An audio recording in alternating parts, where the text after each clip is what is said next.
Hey guys, welcome back. I'm sad to say that we are playing Funeral. Because I died. That's okay, because we can start a new game. You are in a bleak funeral home amidst a few other people. You know them, they look familiar, but you are not sure if you have ever seen them before. It is maddening, the sense of familiarity. For some reason, you are certain that you ought to be knowing who they are, yet why can't you remember their names? The funeral service appears to not have yet started. The mourners stand before the casket, nameless and lost in thought. But who are they mourning? Why are you even here? The coffin is sleek, of dark ebony, the coffin of a poor man. The picture atop it, that face. Is that your picture? A sense of alarm and disorientation grips you. What is happening? How can your photo be atop that coffin? And nameless, a knowledge rises like the rising of some dark tide, a horrific memory, then it recedes before you can identify it. You turn to the mourners, just a handful of people, really about 4 or 5. Hanging back in the shadows, only 3 people are in the front row. Clearly the dead man wasn't popular. You approach the 3 nearest the coffin. They look at you unseeingly, as if they are looking past you. A woman in her 50s, bearing an air of faint sorrow. Her eyes are distant, testament to a lifetime of grief. Again, there's a sense of aching familiarity. You are certain that you know her, but the knowledge is locked away somehow, and you're unable to get it.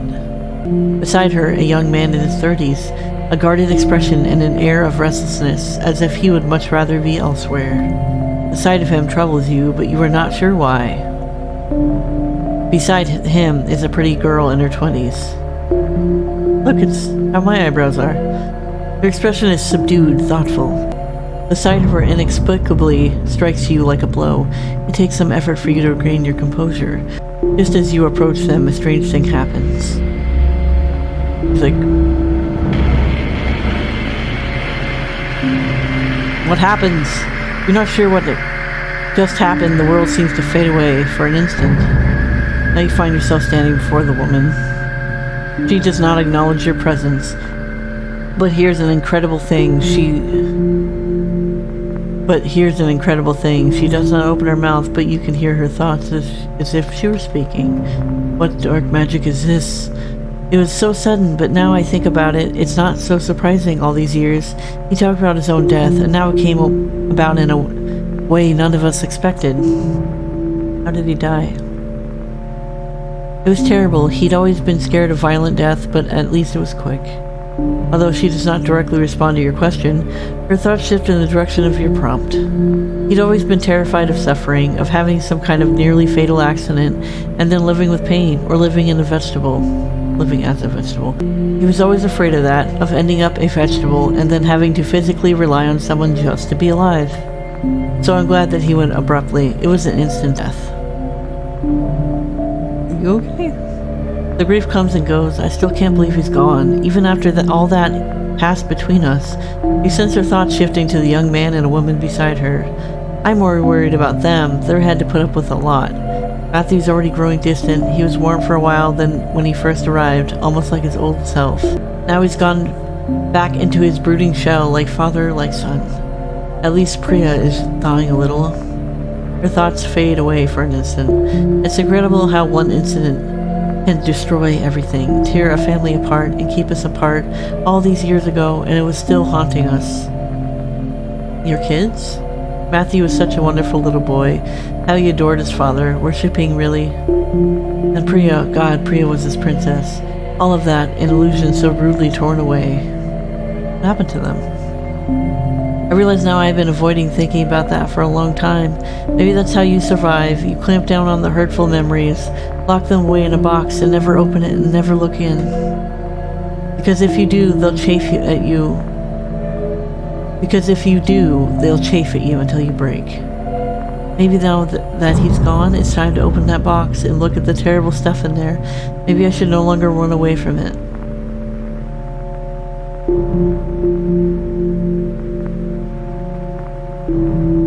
Her words evoke the sense of a bitter agony. You want to reach out and comfort her, but you hesitate. Wouldn't that be inappropriate? That's the maddening feeling of familiarity again, an ache that seems to tell you that you know this woman, and another emotion threading through the sorrow, shame. I didn't mean to pry, but what happened? Even as you ask the question, a deep dread fills you. Maybe you don't want to know the answer. Maybe you should not even ask it. The woman sighs deeply, and you sense grief bubbling up inside. A wellspring of it is so powerful that for a moment you feel you will be drowned in it. But before you catch her thoughts,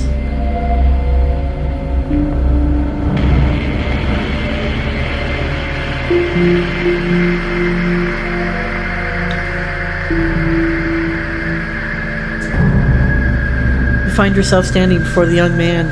His hands are tucked into his pockets as he stares at the casket. He seems oblivious to the others around him.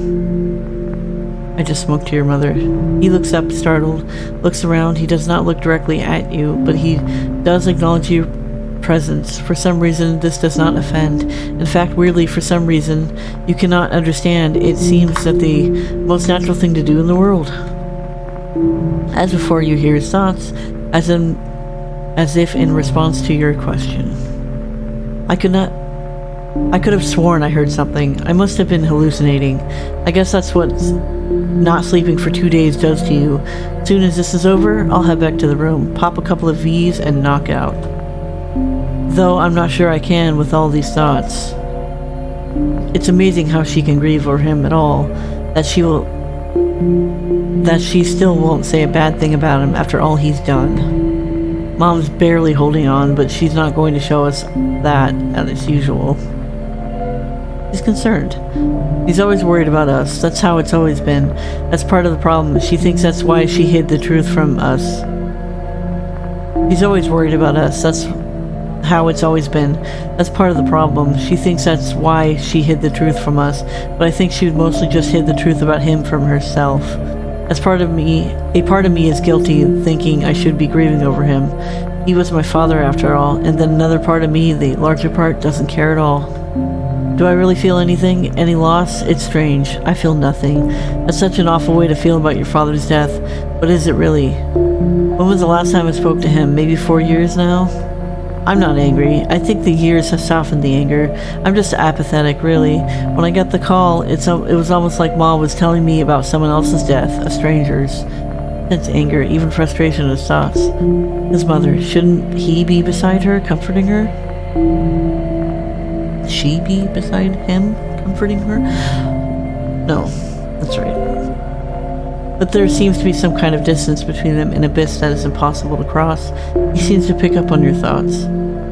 A part of me does wish I could go with her, but a part of me does wish I could go to her, but where do we start? It's too far gone, and it's all because of him.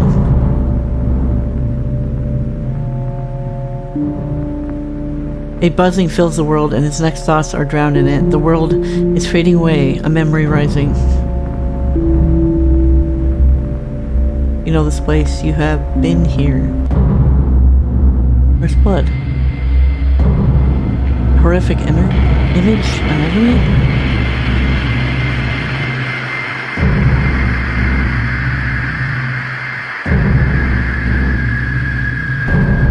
Now you are standing before the girl. She is deeply sad within. A measure of relief fills you. At least one of them is grieving the man in the casket. Yet looking at her fills you with unexpected and surprising sorrow. You want to reach out to her, hold her, tell her that all will be okay. But you know you can't do that. You don't even know her. Don't you? Don't you know her? Are you sure? Why does she invoke such grief in you? You want to ask her if she loved the man in the casket, but that would be a terrible thing to ask at a funeral. But it's a good question. Did she? Why are you here? And who are these people? And why does your not knowing the answers to these questions not bother you? In fact, not feeling very calm, you accept the ebbing and flowing undertides of sorrow, you are mostly at peace. I'm so sorry. She sniffles and does not acknowledge your words. That sound has struck you as rude. She sniffles and does not acknowledge your words. That should have struck you as rude, but it doesn't. Priya, I can't believe he's gone. I can't believe it. And so suddenly, in such a terrible way. At least he didn't suffer. Mom saw the body and she said his face, what was left of it, looked so peaceful, almost like he was sleeping. It's the strangest thing. I never thought I'd feel this terrible, and now look at me. I guess it goes to show, when he was alive we barely talked, except for those occasions I called. I think I had hardened my heart to him. Maybe that's what happened. I did put up a wall and now he's dead. It does happen. He does not respond to stay lost in thoughts. What exactly caused all this to happen? I think it all goes back to that one moment. Everything would have been different if Dad hadn't. Burning sensation fills you, and urgency. It is imperative for you to find out what happened to this family. What has broken them apart? Your very soul seems to depend on it. You find the woman, their mother, standing slumped. She stares off into the distance. I do. Betrayal?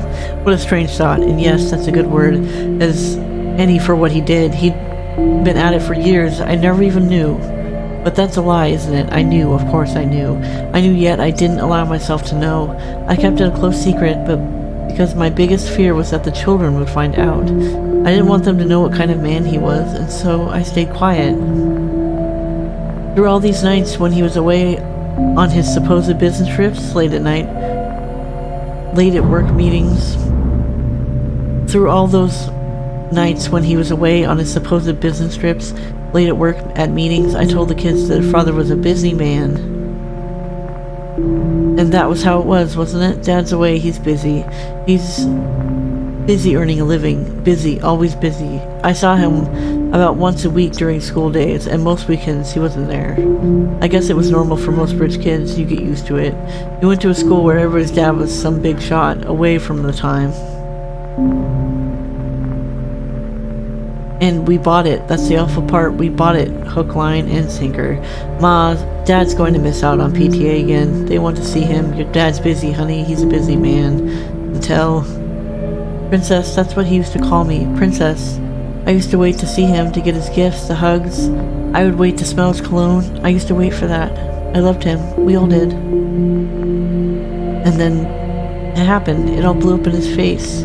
It had to happen. He'd been sleeping with too many women, you see.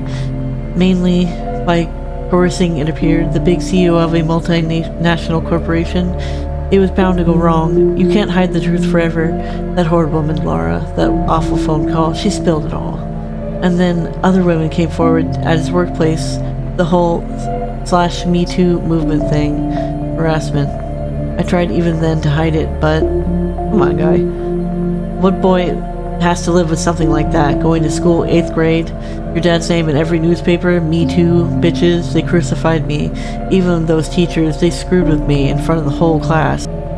Son of a R word. The names kept coming. I think that's when Matthew began shutting us out. And all the stories started coming together, what Dad really was up to, all those business trips, what they actually were, and Ma tried to protect them from it till the very end. She never told us the truth. She was a liar, that's what he was. Oh my god, dude, you're horrible. 6 months, that's how long it took to lose everything. After he lost his job, the house, the fancy perks, the kids had to leave the private schools, and then, after they got divorced, it was all over for us. Matthew couldn't wait to leave home when he finished college, and I don't blame him. He never looked back once. He never forgave them, either of them. Do you forgive her? It wasn't Ma's fault, but we were just kids, and she didn't know how to deal with the fallout, the relatives, the... What's that word? Haranguing? I don't know what that word is. The press, she shut us all out. Do you forgive him? I want to forgive, but he ruined our lives. All for lies, for something so cheap, for sex? You stand before her and you feel a terrible sense of shame. And of course you know why. You knew from the beginning. You know who he is, who's in there, the dead body that lives. You know who's in there. The dead body that lies was once yours. They weep, they stand apart, they are broken. And you broke them. You're terrible. Yeah, you're horrible. I hate you. It was hard to read. I'm getting better though. Just bear with me, I'm getting better. It helps me to read these kind of games and they're kind of fun. If you want to see more, just like and subscribe, and I'll see you guys later. Bye.